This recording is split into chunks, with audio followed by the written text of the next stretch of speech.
ಧರ್ಮಸ್ಥಳ ಗ್ರಾಮದಲ್ಲಿ ಶವಗಳನ್ನು ಹೂತಿಡಲಾಗಿದೆ ಅನ್ನೋ ಆರೋಪಕ್ಕೆ ಸಂಬಂಧಿಸಿದಂತೆ ಎಸ್ಐಟಿ ತನಿಖೆ ಈಗ ಬೇರೆ ತಿರುವನ್ನು ಪಡೆದುಕೊಂಡಿದೆ. ನಿನ್ನೆಯಿಂದಲೂ ಕೂಡ ದೂರುದಾರನ ಸತ್ಯಾಸತ್ಯತೆ, ದೂರುದಾರನ ಅಸಲಿಯತ್ತನ್ನ ಕೆದಕುವಂತ ಕೆಲಸವನ್ನು ಎಸ್ಐಟಿ ಅಧಿಕಾರಿಗಳು ಮಾಡ್ತಾ ಇದ್ದಾರೆ. ಇವತ್ತು ಕೂಡ ಅನಾಮಿಕ ದೂರುದಾರನ ವಿಚಾರಣೆ ಮುಂದುವರೆದಿದೆ. ಬೆಳ್ತಂಗಡಿ ಎಸ್ಐಟಿ ಕಚೇರಿಗೆ ಆತನನ್ನು ಕರೆತಂದು ವಿಚಾರಣೆಯನ್ನು ಮುಂದುವರಿಸಲಾಗಿದೆ. ಇಷ್ಟು ದಿನ ಆತ ಹೇಳಿದ ರೀತಿಯಲ್ಲಿ ಗುಂಡಿ ತೋಡಿದ್ದಾಯಿತು, ಗುಂಡಿಯಲ್ಲಿ ಏನು ಸಿಗದೇ ಇದ್ದಿದ್ದು ಆಯಿತು. ಈಗ ಅನಾಮಿಕನನ್ನೇ ವಿಚಾರಣೆಗೊಳಪಡಿಸಲಾಗ್ತಾ ಇದೆ. ತನಿಖಾಧಿಕಾರಿ ಜಿತೇಂದ್ರ ದಯಾಮ ನೇತೃತ್ವದಲ್ಲಿ ವಿಚಾರಣೆ ನಡೀತಾ ಇದೆ.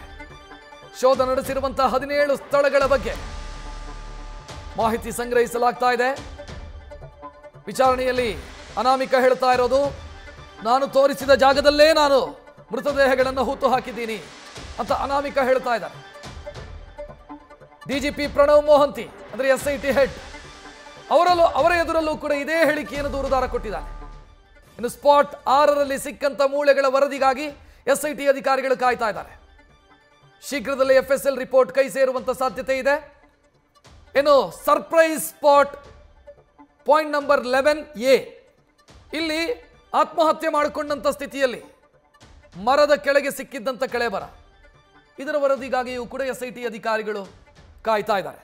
ಒಟ್ಟು 2 ಕಡೆ, ಒಂದು ಕಡೆ ನೆಲದ ಆಳದಲ್ಲಿ ಸಿಕ್ಕಿರೋದು ಮೂಳೆಗಳು, 11A ಸ್ಪಾಟ್ ಅಲ್ಲಿ ಅಂದ್ರೆ 11 ಸ್ಪಾಟ್ನ ಪಕ್ಕದಲ್ಲಿ ಆತ್ಮಹತ್ಯೆ ಮಾಡಿಕೊಂಡಂತ ಸ್ಥಿತಿಯಲ್ಲಿ ಸಿಕ್ಕಂತ ಮೂಳೆಗಳು ಮತ್ತೊಂದು.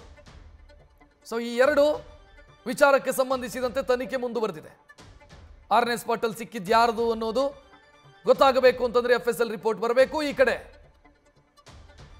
11A ಪಾಯಿಂಟ್ ಅಲ್ಲಿ ಸಿಕ್ಕಂತ ಮೃತದೇಹಕ್ಕೆ ಸಂಬಂಧಿಸಿದಂತೆ ಧರ್ಮಸ್ಥಳ ಸ್ಟೇಷನ್ ನಲ್ಲಿ ಅಸಹಜ ಸಾವು ಕೇಸು ದಾಖಲಿಸಿಕೊಳ್ಳಲಾಗಿದೆ. ಅದಕ್ಕೆ ಸಂಬಂಧಿಸಿದಂತೆಯೂ ಕೂಡ ಕ್ಲಾರಿಟಿ ಪಡ್ಕೊಳ್ತಾ ಇದ್ದಾರೆ ಎಸ್ಐಟಿ ಅಧಿಕಾರಿಗಳು. ದೂರುದಾರನನ್ನ ಮತ್ತೆ ಮತ್ತೆ ಕರೆತಂದು ಆತನ ಬಾಯಿ ಬಿಡಿಸುವಂತ ಕೆಲಸಗಳಾಗ್ತಾ ಇದೆ. ನೀನು ಹೇಳಿರೋದು ನಿಜಾನಾ? ನಿಜ ಅಂತಾದ್ರೆ ಯಾವ ಸ್ಪಾಟು ನಿನಗೇನಾದ್ರೂ ಕನ್ಫ್ಯೂಸ್ ಆಗಿದೆಯಾ ಅಂತ ಕೇಳಿದ್ರೆ, ಇಲ್ಲ ಅದೇ ಸ್ಪಾಟಲ್ಲಿ ನಾನು ಹೂತು ಹಾಕಿದ್ದು ಅಂತ ಆತ ಹೇಳ್ತಿದ್ದಾನೆ. ಅದೇ ಸ್ಪಾಟು ಅಂತ ಹೇಳಿರೋ ಕಾರಣಕ್ಕಾಗಿ ವಿವರಣೆಯನ್ನು ಆತನಿಂದ ಪಡ್ಕೊಳ್ಳಲಾಗ್ತಾ ಇದೆ. ಸ್ಪಾಟ್ ಸರಿಯಪ್ಪ, ಯಾಕೆ ಸಿಕ್ಕಿಲ್ಲ ಅಂತ ಎಸ್ಐಟಿ ಅಧಿಕಾರಿಗಳು ಪ್ರಶ್ನೆ ಕೇಳ್ತಿದ್ದಾರೆ. ಪ್ರಣವ್ ಮೊಹಂತಿಯವರ ಮುಂದೆಯೂ ಕೂಡ ಅನಾಮಿಕ ದೂರುದಾರ ಹೇಳಿದ್ದನ್ನೇ, ಅದೇ ರಾಗ ಅದೇ ಹಾಡು. ಸದ್ಯ ಎಸ್ಐಟಿ ಅಧಿಕಾರಿಗಳು ಬೇರೆ ಬೇರೆ ಆಯಾಮದಲ್ಲಿ ತನಿಖೆಯನ್ನು ಮುಂದುವರಿಸಿದ್ದಾರೆ.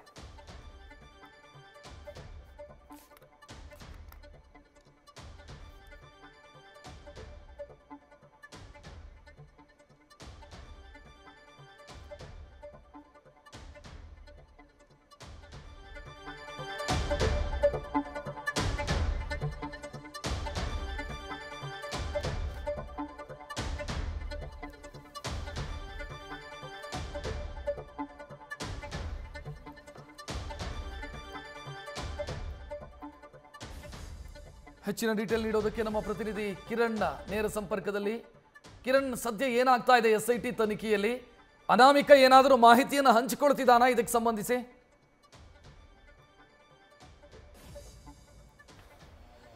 ರಕ್ಷತ್, ಅನಾಮಿಕ ದೂರುದಾರನ ವಿಚಾರಣೆ ಮುಂದುವರೆದಿದೆ. ಯಾಕಂದರೆ ಆತ ಈವರೆಗೆ 17 ಸ್ಪಾಟ್ಗಳನ್ನು ತೋರಿಸಿದ. 17 ಸ್ಪಾಟ್ಗಳಿಗೆ ಈಗಾಗಲೇ ಸ್ಥಳ ಪರಿಶೋಧನೆ ನಡೆಸಲಾಗಿದೆ. ಎಕ್ಸೆಪ್ಟ್ 6ರಲ್ಲಿ ಕೆಲವು ಮೂಳೆಗಳು ಸಿಕ್ಕಿದ್ದು ಬಿಟ್ಟರೆ ಬೇರೆ ಎಲ್ಲೂ ಮೂಳೆಗಳು ಸಿಕ್ಕಿರಲಿಲ್ಲ. ಆದರೆ ಆತನ ಕಾನ್ಫಿಡೆನ್ಸ್ ಲೆವೆಲ್ ತುಂಬ ಹೈ ಆಗೇ ಇದೆ ಅಂತ ಹೇಳ್ಬೋದು. ಯಾಕಂದರೆ ಆತನ ವಿಜುವಲ್ಗಳನ್ನು ನೋಡಿದರೆ ಆತನ ಹಾವಭಾವ ಆಗ್ಬೋದು, ಆತನ ಕಾನ್ಫಿಡೆನ್ಸ್ ಲೆವೆಲ್ ಆಗ್ಬೋದು, ಆತನ ಬಾಡಿ ಲ್ಯಾಂಗ್ವೇಜ್ ಆಗ್ಬೋದು, ತುಂಬ ಕಾನ್ಫಿಡೆನ್ಸಲ್ಲಿ ಇರುವಂತಹ ಫೀಲ್ ಕೊಡುತ್ತೆ. ಈ ಹಿನ್ನೆಲೆಯಲ್ಲಿ ಆತ ಇನ್ನಷ್ಟು ಸ್ಥಳಗಳನ್ನು ತೋರಿಸುವಂತಹ ಒಂದು ಮಾತನ್ನು ಕೂಡ ಹೇಳಿದ್ದಾನೆ. ಮತ್ತು ಅಲ್ಲಿ ಖಚಿತವಾಗಿ ಅಲ್ಲಿ ಮೂಳೆಗಳು ಅಥವಾ ಕಳೆಬರ ಸಿಗುತ್ತೆ ಅನ್ನುವ ಒಂದು ವಿಶ್ವಾಸ ಅವನದು.